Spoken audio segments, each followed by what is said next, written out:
Victims of the male loneliness epidemic deserve exactly zero empathy from women because hating women is exactly how they got into this mess. And the only thing that's going to get them out of it is being less misogynistic and to stop placing the burden of their problems and the solutions to those problems on women. Because the reason that these things rest on women's shoulders is because these very men hate anything and everything that's associated with women because they think that it makes them the worst thing that they could possibly be in the world, which is a woman. Because the men who have figured out how to not hate women, to not be misogynistic, are thriving. Regardless of whether they're dating or not, they are thriving. They do not need a woman to make them happy, the same way that women don't need men to make them happy. Because we have embraced certain qualities that we, for some reason, as a society, have associated with women and subsequently demonized. But those are actually the qualities that help you stay mentally sane and healthy and help you to not be hateful and help you to not become the victim of a loneliness epidemic. Because everything that these men talk about not being able to do, nobody's actually stopping you from like showing emotions.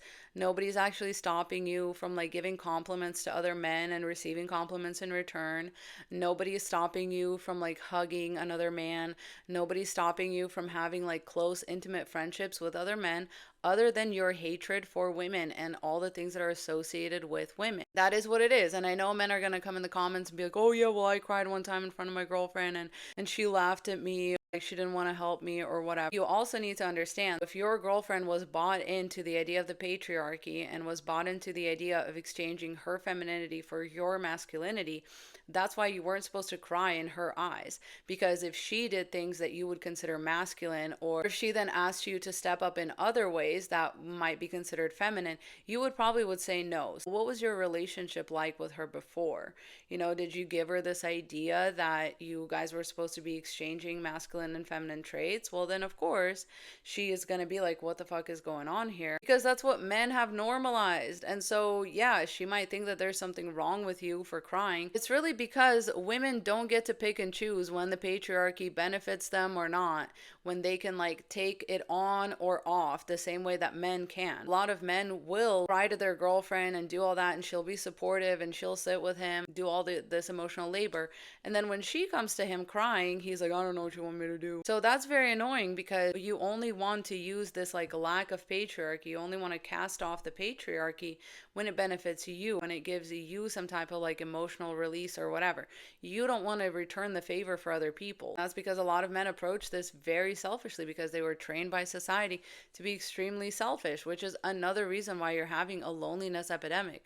Women are not lonely because they have community with each other. They're not selfish with their time. When women are unemployed, they tend to be involved in the community. They tend to be doing like caretaking tasks for their families, etc. When men are unemployed, they sit in somebody's basement and play video games, or they end up on the street, or they end up a criminal or something like that. There's a very large discrepancy in how men's relationship with the patriarchy affects women. It affects their relationship with themselves and their community, their family. Nobody's prohibiting you from doing that. Nobody's prohibiting you from like getting involved with your community or becoming a caretaker or like volunteering or whatever. You just don't think it's manly to do that stuff, so you lock yourself inside and you play video games and you jack off, and then you complain that you're lonely. And it's like, well, you really only needed to step outside and like assess the needs of your community and find where you could be helpful. But again, men don't want to do that because that's women's work. That's womanly. That's feminine. Being helpful, being kind, being involved in your community, being a caretaker, all of those things are feminine.